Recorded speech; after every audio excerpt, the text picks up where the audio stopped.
दोस्तों, जय हिंद। आप सभी का स्वागत है। हम सीख रहे हैं डायरेक्ट इनडायरेक्ट का पार्ट नंबर 3, 4, 5 जो भी हो, आप लोगों को पता भी होगा। तो उसके अंतर्गत इंट्रोगेटिव सेंटेंस सीख रहे हैं। डायरेक्ट इनडायरेक्ट बोले तो नेरेशन सीख रहे हैं।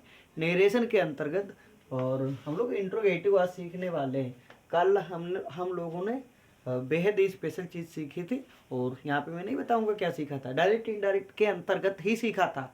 आप लोगों को चाहिए और वीडियो को देखिए। और क्या सीखा, इस तरीके से वाक्य होते हैं जैसे he said to me are you student. Interrogative वाक्य को अब इस तरीके से बनाते हैं। सबसे पहले ही और से टू के स्थान पे आस्क्ड मी, कामा की जगह पे इफ और आर है यू। अब कंफ्यूजन आती है, आर बदलेगा या यू। हम यहाँ पे लिखें तो क्या लिखें, तो आपको मैं बता देता हूँ। यू सेकेंड पर्सन होता है, मी पे बदल जाएगा तो क्या हो जाएगा आई, और आर बदल के हो जाएगा was. I was a student. बन गया हमारा वाज। क्या सर कोई जादू थी या ट्रिक, कैसे बना दिया? क्या आपकी तरह मैं भी 2 सेकंड या 2 मिनट में बना सकता हूँ? तो बिल्कुल आप भी बना सकते हो। तो इसका लिए क्या आपको याद रखना है? सबसे पहले दो तीन चीज़ें होती हैं, उन्हें आप लोग याद कर लेना और उसके बाद में आप 2 सेकंड में ऐसे ही वाक्य को बनाना सीख जाएंगे। तो वो कौन सी चीज़ें होती हैं याद करने के लिए? सबसे पहले आपको से, सेड, टू, से, सेज या सेड टू के स्थान पर, सेज टू के स्थान पे आपको क्या करना है? आस्केड लगा देना है। क्या लगा देना? आस्केड। और कुछ आस्केड के बाद में और कुछ लगाते हैं? हाँ बिल्कुल, इनक्वायरेड। क्या लगाते हैं? इनक्वायरेड, आर ई देखिए इनक्वायरेड। और क्या कुछ लगाते हैं? बिल्कुल लगाते हैं, demand. Demand, demanded, demanded.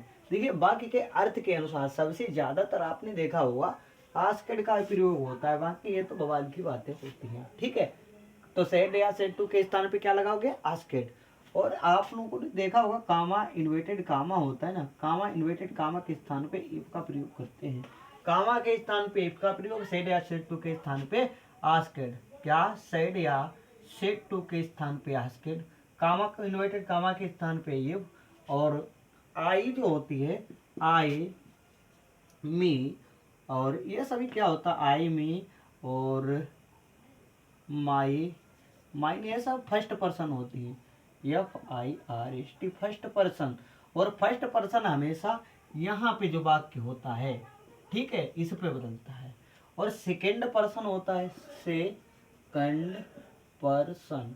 Second person जो होता है ना, सेकेंड पर्सन जो वाक्य यहाँ पे होगा उसके ऊपर बदला जाएगा।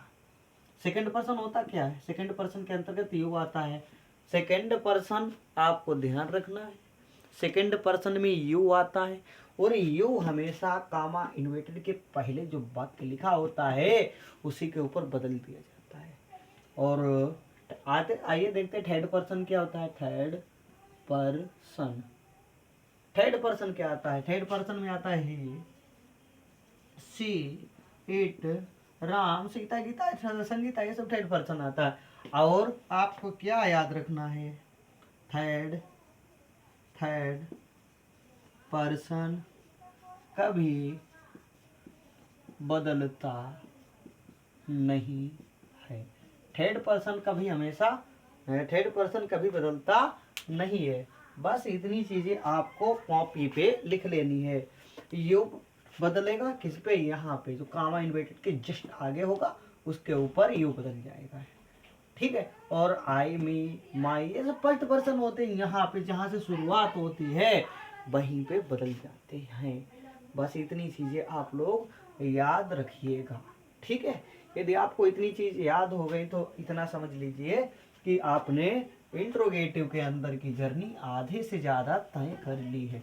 तो इसको हम लोग यहाँ से मिटा देते हैं, अगली चीजें सीखने वाले हैं। और अगली चीजों के अंतर्गत कौन सी चीजें सीखते हैं, किस तरीके से सीखते हैं, और क्या सर इंट्रोगेटिव वाक्य इतने ही प्रकार के होते हैं? ना ना ना, इसके आगे W वाले वाक्य भी आते हैं। जैसे W टाइप कैसे? He said to me comma inverted comma what is your name. ठीक है, तो ऐसे डब्लू से शुरू होने वाले वाक्य को भी प्रश्नवाचक वाक्य कहा जाता है। ठीक है, और यहाँ पे यदि, ये एक और बात याद रखिए, यदि वाक्य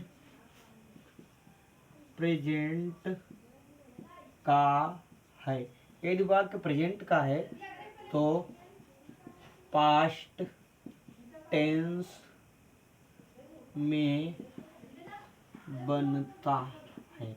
यदि वाक्य प्रेजेंट टेंस का है तो पास्ट टेंस में बनाया जाता है। ठीक है, यदि वाक्य प्रेजेंट टेंस का है तो पास्ट टेंस में बनाया जाता है। बस इतनी चीजें आप लोग याद रखिए, और इसको यहाँ से हम लोग मिटा देते हैं, और मिटाने के बाद कुछ आगे की चीजें सीखते हैं और क्या कहते हैं वाक्य हमारे और कैसे बनाए जाते हैं।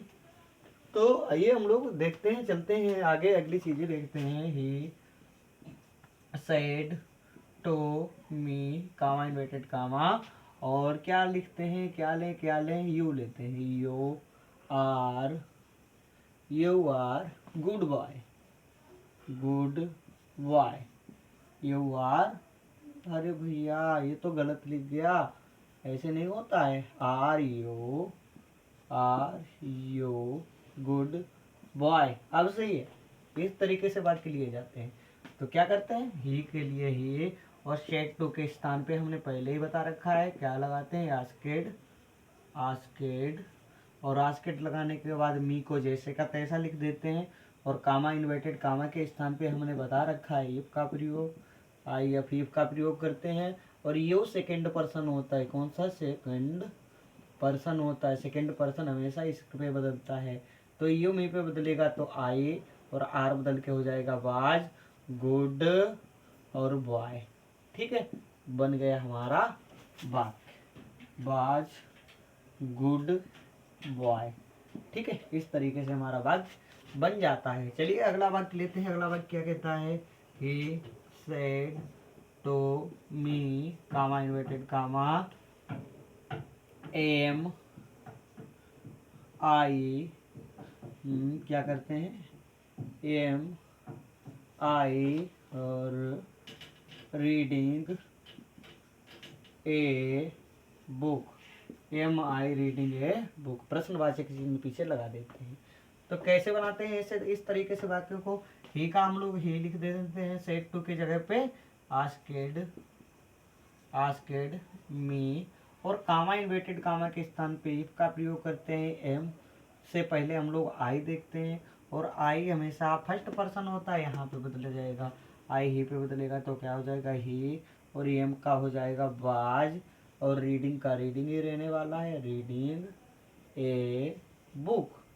बस इस तरीके से सिंपली हमारा वाक्य तैयार हो जाता है बन के। तो इसको हम लोग मिटा देते हैं, आगे कुछ वाक्यों की और भी प्रैक्टिस करनी बाकी है, और हम लोग देखते हैं कैसे प्रैक्टिस करते हैं और किस तरीके से वाक्यों को बना लेते हैं। तो यहाँ से इसको भी गायब करते हैं, और मिटाने के बाद में कुछ अगला वाक्य लेते हैं, अगले वाक्य को किस तरीके से बनाया जाता है उस चीज़ के ऊपर हम लोग फोकस करते हैं। तो ही सेड टू रामन, तो कैमरामैन भाई साहब फोकस करिए थोड़ा सा, क्या है, she said to Raman, she said to Raman comma inverted comma, शुरू। और आगे क्या लिखा है हमारी बुक में, हमारी बुक में लिखा है have U A mobile set, क्या लिखा है, have U A mobile set. ठीक है, तो ऐसे वाक्यों को इस प्रकार से बनाते हैं, सी का हम लोग सी लिख देते हैं, और सेट टू के स्थान पे आस्केट का प्रयोग करते हैं, आस्केट के बाद में लिखा है रामन ही आस्केट रामन, कामा इन्वर्टेड कामा के स्थान पे इफ का प्रयोग कर देते हैं, और हैव लिखने से पहले हम लोग यू का प्रयोग करते हैं, यू रामन पे बदल जाएगा। ठीक है, यू रामन पे बदल गया तो क्या हो गया, ही हो गया, और ही के बाद में हैव हट के क्या हो गया, हैड हो गया, he had a mobile set, जो कहते हो लिखो मोबाइल सेट। तो इस तरीके से हमारा वाक्य कंप्लीटली बन जाता है। और चलिए अगला वाक्य हम लोग एक बार फिर से लेते हैं, और अगला वाक्य हमारा क्या कहता है और क्या नहीं कहता है। तो आइए देखते हैं किस तरीके से अगला वाक्य बनाया जाएगा। और चलिए, are you going to Bhopal. He said to us, क्या करता है, ही सेड टू अस। भाई साहब अस लिखा है यूएस, और आगे आगे क्या लिखा हुआ है, आगे लिखा है are you going to Delhi. Are you going to Delhi. ठीक है, तो ये वाक्य हमारा और आ जाता है। इस वाक्य को हम लोग किस प्रकार से बनाते हैं, आप लोग थोड़ा सा ध्यान दीजिए। ही के लिए क्या करते हैं, ही का ही रखते हैं, सेड टू के स्थान पे आस्केड का प्रयोग कर दिया, आस्केड का प्रयोग करने के बाद अस लिख दिया फाइनली, और इफ के स्थान पे, कामा के स्थान पे इफ आई एफ, इफ का प्रयोग, और ये सेकेंड पर्सन अस पे बदला तो क्या हो गया, बी हो गया। और बी के साथ में यहाँ पे बी हो गया, और बी जैसे ही बी हुआ और बी के साथ में क्या लगेगा, बाज लगेगा या बर लगेगा। और बी कौन सा वचन होता है, बी प्लूरल नाउन होता है, प्लूरल होता है, प्लूरल। तो बी के साथ में बर लगता है, WERE, we were going to Delhi. तो इस तरीके से हमने देखा कि डायरेक्ट इनडायरेक्ट के जो इंट्रोगेटिव वाक्य हैं उनको फाइनली ऐसे बनाया जाता है। और क्या आप लोग बताइए सीखे हो, यदि आप कुछ सीखे हो तो कमेंट बॉक्स में हमें बताइए, और आपको वीडियो कैसी लगी ये भी बताइए, और वीडियो पसंद आया हो तो इसे लाइक से सब्सक्राइब जरूर करें। मिलते हैं इसका सेकंड पार्ट लेके, जहाँ पे यहाँ पे तो हैव निकल रहा, आर निकल रहा, और वहाँ पे डब्ल्यू निकलेगा। डब्ल्यू वाले वाक्यों को किस प्रकार से, यानी डब्ल्यू वाले वाक्यों से जो नेरेशन है, इंट्रोगेट नरेशन के डायरेक्ट इनडायरेक्ट हम लोग किस प्रकार से बनाते हैं, सारी बातों को अगले वीडियो में कल सीखेंगे। तब तक के लिए bye, take care and love you all. जय हिंद।